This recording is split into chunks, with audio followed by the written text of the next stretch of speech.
Hi, everyone. Welcome to the All Things Amyloid podcast, where we feature patients, caregivers, and clinicians who discuss amyloidosis, a rare and incurable disease.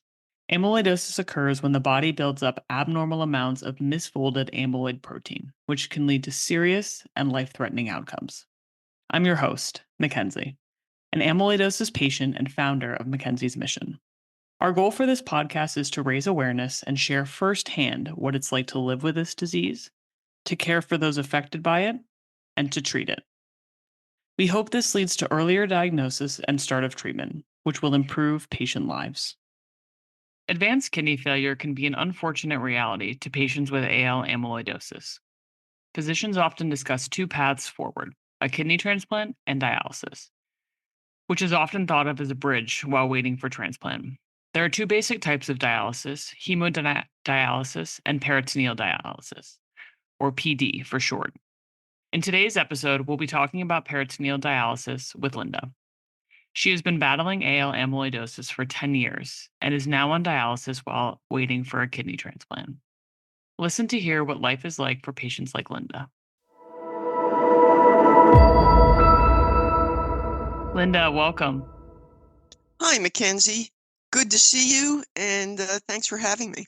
Yeah, of course. It's great to have you back on the podcast. I know, as we mentioned last time, we've known each other for quite a few years now through the Amyloidosis Speakers Bureau. And I know you've had quite a journey battling amyloidosis. And as it's progressed over time, now you're on peritoneal dialysis while you are waiting for a kidney transplant. And I know there will be many in our audience that will certainly appreciate you sharing what your experience with dialysis is like. And maybe perhaps we start at the beginning of your symptoms, starting with diagnosis and then now how you're dealing with kidney failure. Sure. My journey, and it's a little bit hard to believe at this point, started 10 years ago, a little over 10. I went for an annual physical in 2014. It was April. And just a note here, I had lost my mom at the end of February of 2014. So I was grieving a lot because I'm an only child. Dad was already gone, and losing mom was quite a blow emotionally. So I went for a physical in April, and the blood work just came back funky, for lack of a better word. My kidney function was very low for somebody my age at 50, and my cholesterol was high. The kidney function was somewhere around 65 to 70%, which was really unusual. And my cholesterol was up to 300, which for me was extremely unusual. So my PD wasn't sure. She knew I was very upset with my mom. So we agreed to have it rechecked in 3 months. So fast forward to August 2014, redo the blood work. I had met with a dietitian to try and clean up my diet. I mean, it wasn't a bad diet, but we tweaked it as much as we could, and I stuck to that. But I'll be darned, the kidney function was even lower, and my cholesterol actually went up, which is what really made me mad. So at that point, she made an appointment for me with a local nephrologist, and it took about 7 weeks to see him.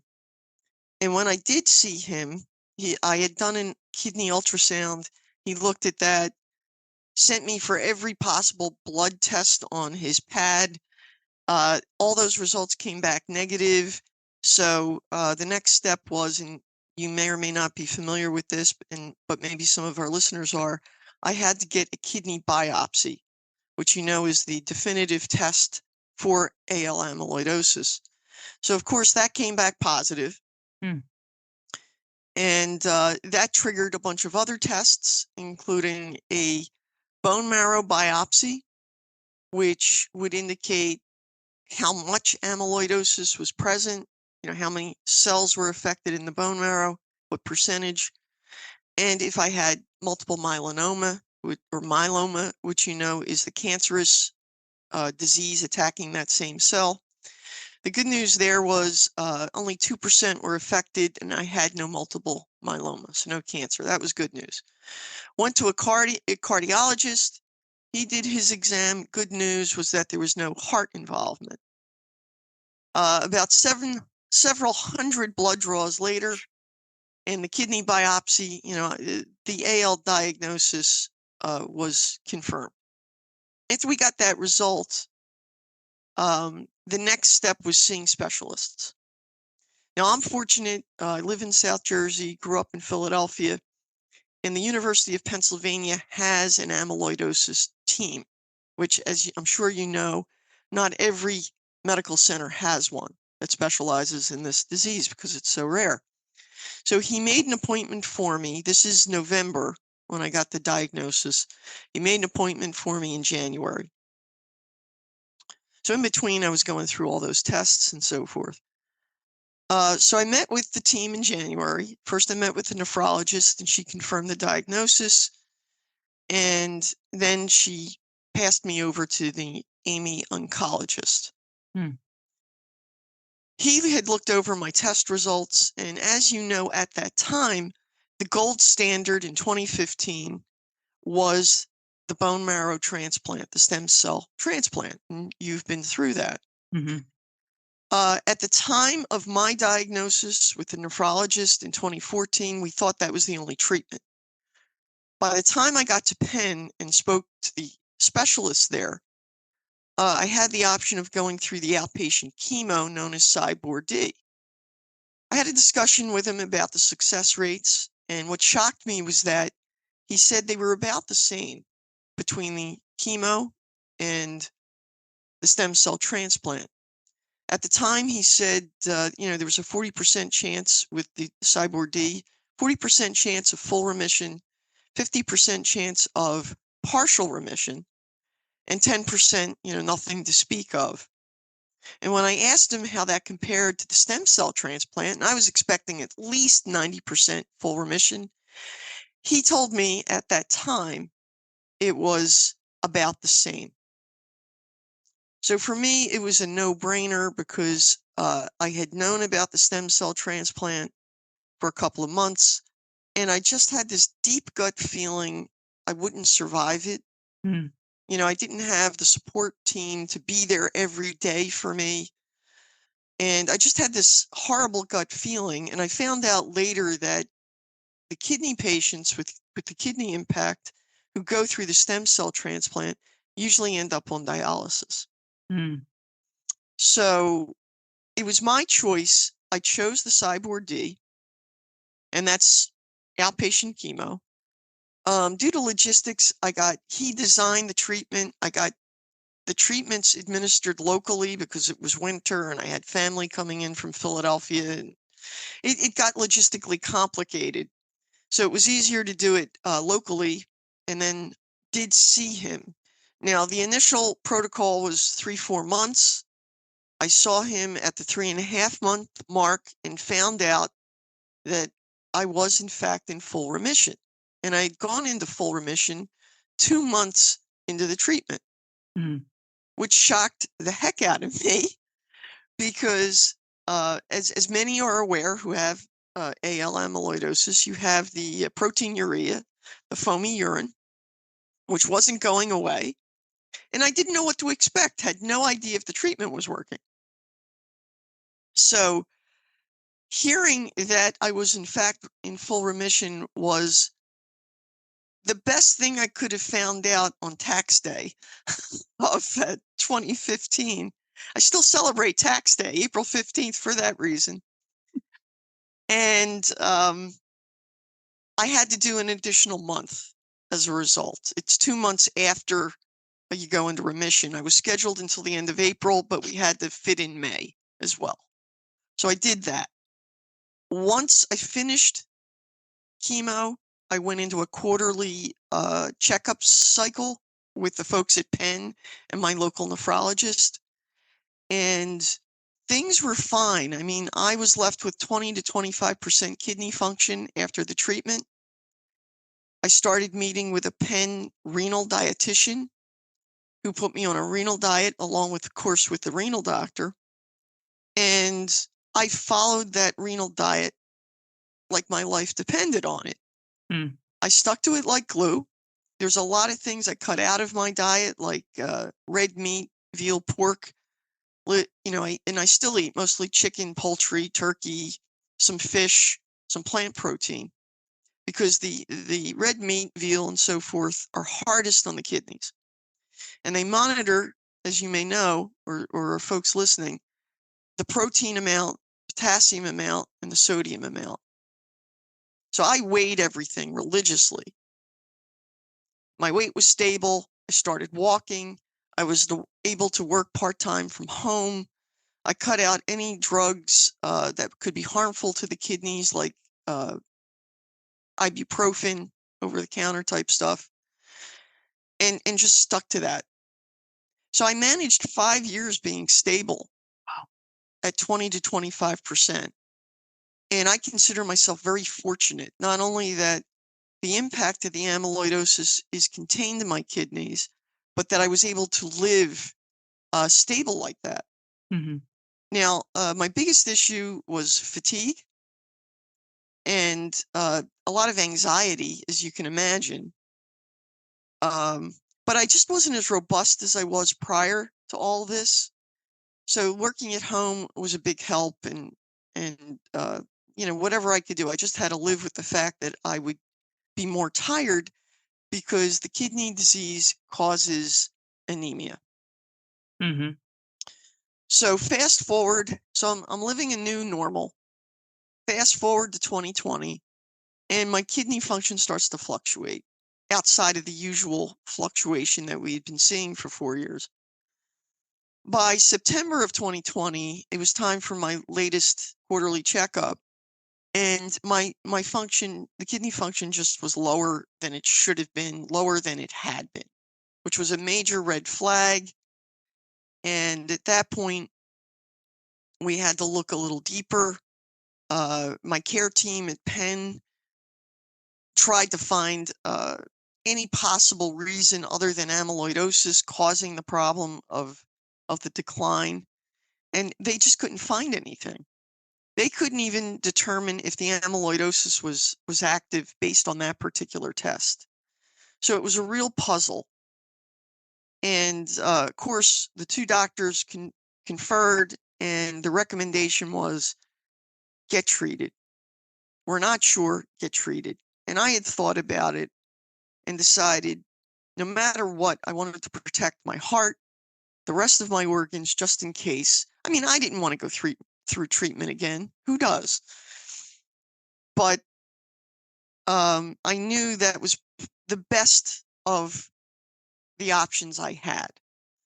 And at this point, this is now 2020, there was a new treatment available, as you're aware, an immunotherapy called Darzalex. So I opted to go through that. It's a longer treatment than the Cyborg D, the way the protocol is spaced out. Initially, I had some kidney response where my kidney function went up and stabilized. And then later, it was a 9-month treatment. It started to drop a little bit. I would have gone longer with the treatment, but the oncologist said, we can't do anything more with it. So we continued to monitor. And like I said, I stopped the Darzalex in August. By October, and they were closely monitoring my kidney function. They were taking blood every couple of weeks. They said, this is a problem. This is a problem. It's certainly not the amyloidosis. Your kidneys are probably wearing out. Yeah. So at this point, your kidneys are failing. What's the conversation like with your nephrologist? I mean, what are the options that you two are talking through, and ultimately which way forward did you decide on? Well, remember, at this point, I have two nephrologists, local and Amy. So there was two parts to this conversation. First was with the Amy oncologist, and for those who are listening, I cut the amyloidosis short, calling it Amy. So I talked to the amyloidosis nephrologist and I said, look, I don't want to wait until I'm in complete kidney failure to talk about transplant. So she arranged for me to meet with Penn's transplant team and go through that assessment. So that was in October of 2020. The next conversation was with the local nephrologist. And because I was looking for a living kidney donor and, I wasn't in the emergency zone of kidney failure, Mhm. I had some time to keep looking. And the key was that I was actively looking for a living donor. So that was fall of 2020. We continued to monitor, and I went through the transplant testing. And by the fall of 2021, about a year later, the local nephrologist said, we just can't wait any longer. It's time to look at PD. And the first step for that is surgery to insert the PD catheter. And I went ahead and made that appointment with the surgeon that he recommended. Yeah. So describe for us what peritoneal dialysis or PD for short, as you mentioned. What is it like? How does it work? Great question. I found this fascinating. Not everybody will, but I did, being the nerd that I am. Peritoneal dialysis, or PD, is a treatment for kidney failure. It replaces kidney function and keeps us alive. Now, literally, how it works is they put a special fluid called dialysate into your body, and it's mostly a sugar solution in water, sterilized water. And the peritoneal lining, the lining of the gut, acts as a filter. But the water itself will draw out the toxins. The sugar draws out the extra fluid. This can be done through gravity, where you connect to a bag that's either hanging on a door or a pole, and the fluid flows into you.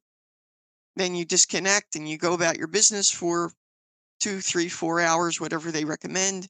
Then you drain, and you do this constantly throughout the day. The other option is with a machine that automates all of that, and you do it at night, which is what I opted to do. So at night I connect. I go through 8 hours where there's 4 exchanges, each with a 2-hour, what they call dwell time. Then it drains me, fills me, and moves on to the next. Mhm. And the reason I chose this modality is because, one, it reduces the number of time I have to connect and disconnect, which reduces the chance of infection. Mhm. And second, I can do it all in one shot at night, so I have my days free. I do it at night. I can sleep as much as possible. Occasionally, I'm not filling or draining fast enough. The machine has alarms, but I do like having my days free. So, Yeah, I can certainly understand that, just offering you that much more freedom in terms of living your life. And I appreciate you talking our listeners through kind of some of the different options that are available. And I'm sure this was scary, right? It's dialysis is a big thing, and it consumes a significant part of your life. So if you would mind sharing with us, how did you mentally prepare for beginning dialysis? you mean besides all the crying? No, you're absolutely right. It is a big deal. At least it was for me. And at first, I was just angry and disappointed because I had done everything that I could do to prevent it. And the truth is, I felt like I failed. Mm. And even my renal specialist, the amyloidosis specialist, felt like she failed me. And we actually talked about it because we both did everything that we could.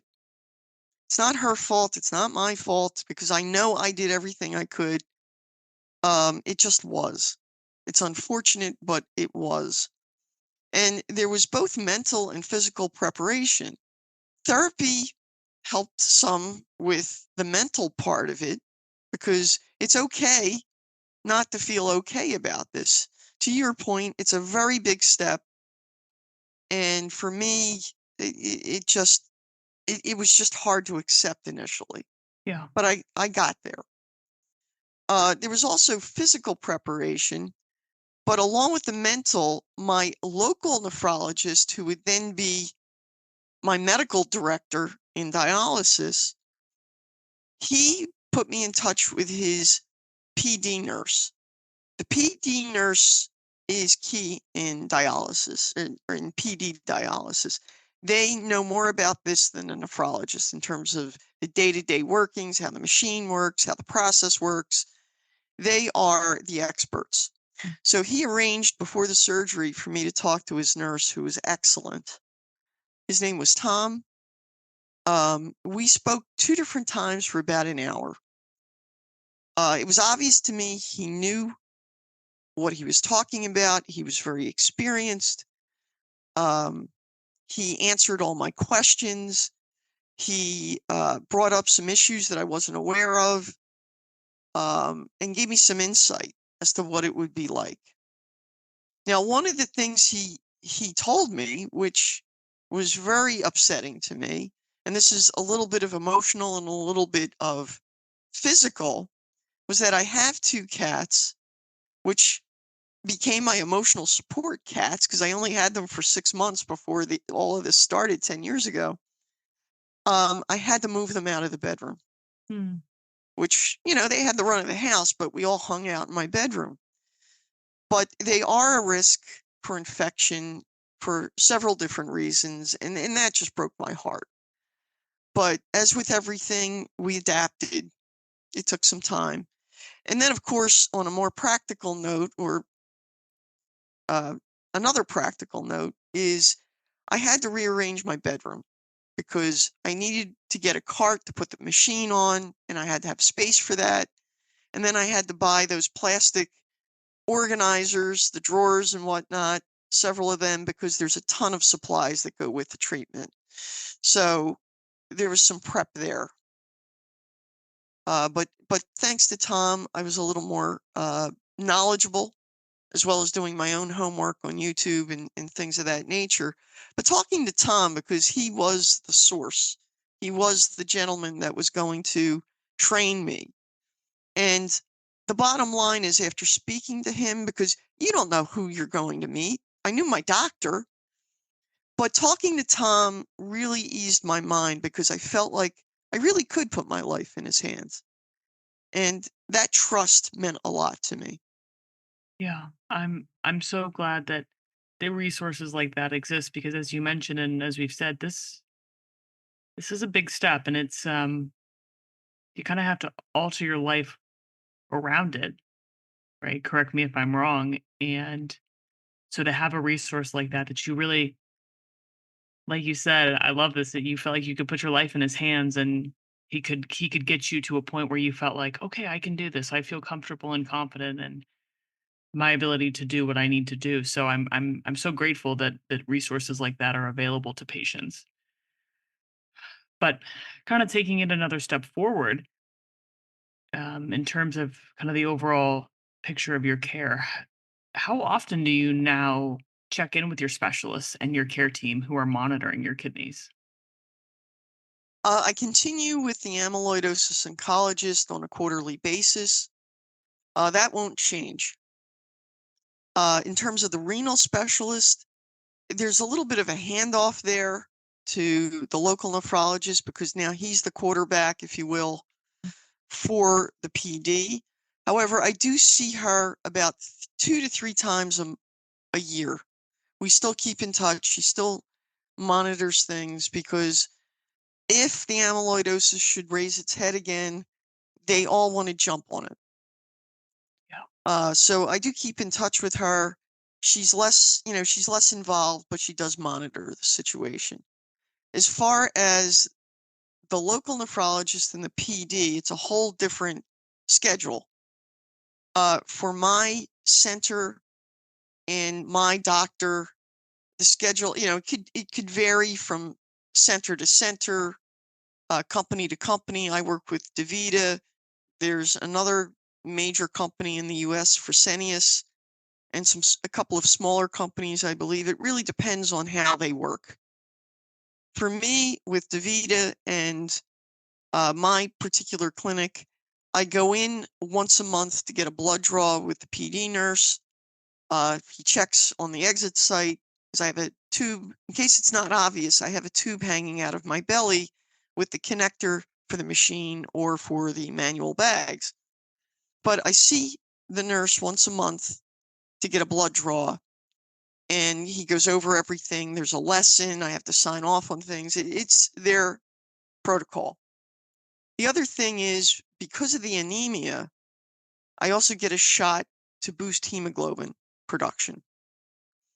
So we do all that, and then about 2 weeks later in the month, I meet with the full care team, which is the nephrologist, the PD nurse, the PD dietitian, and the PD social worker. And they go over the latest blood work. They're still monitoring protein, potassium, sodium, but now the more important value and nutrient is phosphorus. And that's because dialysis doesn't remove, or at least PD doesn't remove phosphorus. So I take a phosphorus binder with my meals, so the phosphorus isn't building up in my system, which can cause all kinds of problems that could be, quite frankly, fatal. And I'm actually able to eat more protein and more potassium, and actually a little bit more salt, because the PD exchange, that fluid exchange, actually, it not only pulls the toxins out of my system, it takes along a little protein, a little potassium as well. So the good news in this, for me anyway, is I can eat a little bit more. And a few more things that I love, like I can have marinara sauce again, because tomato sauce, marinara are a high source of potassium. So there's been a rebalancing of my diet, and it's kind of, in that respect, it's welcome. There's always trade-offs and pros and cons. I have to take more medication, but I get to eat more of the things I love and a little bit more. Oh, yeah, like you said, there is always trade-offs, but it's nice that you're getting something in return. But now you've been on the peritoneal dialysis, and I'd love for you to share with us kind of how long you've been on that, and what's the future look like? How long do you anticipate needing to be on PD moving forward? Okay. The easy question first is how long? Um, Still counting in months. It's been 21 months I've been on PD, and 33 months that I've been pursuing the whole transplant situation and a living donor. My family is small, and everybody is older than me, and they have issues that prevent them from doing a transplant. So, yes, PD is meant to be, excuse me, a short-term, and short-term being a relative term, that bridge between kidney failure and transplant. And it can vary for several reasons. The time it takes to get a kidney, there's getting a deceased kidney, which is the list that you get put on at the transplant center, and I am active. Unfortunately, my blood type is O positive, which is highly in demand for all the blood types that are positive. So at day 0, when I got onto the active list, I was told I had a 6 to 8 year wait, at least at Penn, and I continued to look for a living donor. At this point, I'm down to about 6 years, but I'm very optimistic that I will find a living donor. I've got plenty of time, and I have nothing to lose by looking. If anyone is listening, is interested in finding out more about my story or about donating a kidney, there are several resources. If you want the link to my website that's hosted by the National Kidney Registry, You can contact me through Mackenzie's Mission, or find me on LinkedIn or Facebook. The link will take you to my website that's hosted by National Kidney Registry. They provide a ton of info on donating a kidney. If you want, you can take an online screening test and request to speak to a donor coach. There's no obligation, no cost, and it's anonymous to me anyway. Only NKR knows that you've contacted them. If you've decided to proceed with the donation screening, you will absolutely get the most comprehensive physical of your life for free because my insurance pays for it. If you have any doubts or for whatever reason you wish to stop the donation process, you can do that at any time. I don't know who's volunteered, and I don't find out if somebody's stopped the process. So donors have that ability to stop right up until they're wheeled into the operating room. You can donate from anywhere in the U.S. through the National Kidney Registry. They have a whole network across the country. They will make the arrangements if you are able to donate and you're, say, in California or, a large distance away. They will make the arrangements for you to have the surgery locally where you live. You also have the option to come to Philadelphia, but whatever's easiest for you. There's also a lot of donor support that's available, everything from lost wages to travel expenses if it comes to that. I highly recommend you look into it if you're interested. And if we are a match, that's great. They'll find a way to get the kidney to me. If we're not a match, that kicks off a paired exchange, and you have the ability to not only help save my life, but at least one other person. There could be multiple people involved with these paired exchanges, and it's really a great thing what they've done. They've taken away a lot of the barriers to people looking to donate. But it's really unknown, and being a very independent person, it's been very difficult to admit I need the help, probably of a stranger, and asking in any way, shape, or form is not easy. What I've just said is me accepting the fact that I must ask for help. It's a very humbling experience. Yeah. And that's okay. That's part of the learning process. It's part of the journey. Yeah. Linda, thank you. Thank you so much for sharing that. And again, I just want to reiterate to anyone who's listening and anyone who may be interested,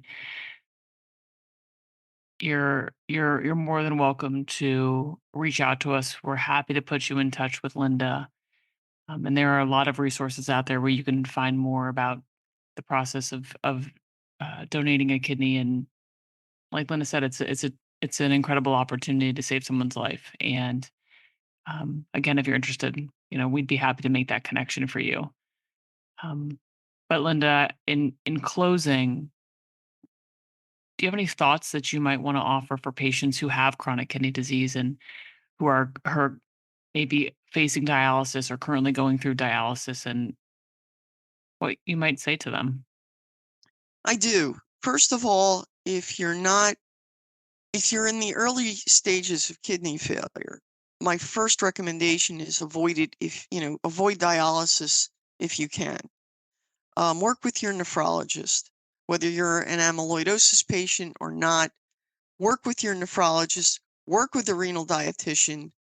Do what you can to avoid it for as long as you can. It worked for me. Do what you can with your diet. Do what you can with your lifestyle. And you can extend the period and maybe never have to go on dialysis. So that's my first recommendation.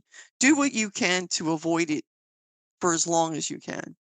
Peritoneal dialysis is an amazing treatment. It really is. And it gives those of us who get the kidney failure the opportunity to keep on living. Now, the success to PD is about minimizing the risk of infection and staying healthy. And this also requires following the guidance of your PD nurse, nephrologist, and dietitian. Okay, I absolutely recommend if you do get to this point, do what they say, because uh, the peritoneum is not able to fight off infection. It's very easy to get infection, and they will give you process, protocol, ways to do your best to prevent infection. And then finally, be your own advocate. Don't be afraid to ask questions. They love questions, and stay positive. Clearly, kidney failure remains a very real issue for patients with advanced AL amyloidosis and also, countless other people for reasons aside from amyloidosis, right? We know what a problem kidney failure is, and heightened awareness and early diagnosis are truly the most helpful when it comes to slowing and deterring progression towards end stage renal disease and kidney failure. So, barring that, as you mentioned, dialysis can really be a life saving and life extending treatment for those who are awaiting transplant. So, Linda, I want to thank you. It was an absolute pleasure to have you with us today, and I'm so grateful that you shared your story, and I know it will be of benefit to our community.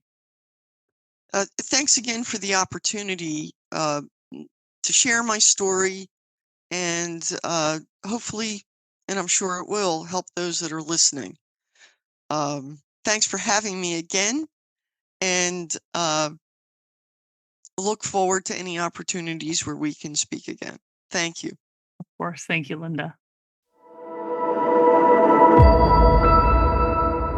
Thank you for listening to the All Things Amyloid podcast. If you find our podcast informative, please follow and share it with others. If you want to learn more about the work we're doing at Mackenzie's Mission, please visit mm713.org. We'd also like to thank AstraZeneca Pharmaceuticals, Alexion Pharmaceuticals, Alnylam Pharmaceuticals, and Bridge Biopharma for their sponsorship to help raise awareness about amyloidosis. We hope you stay tuned for future episode drops. Thanks for listening.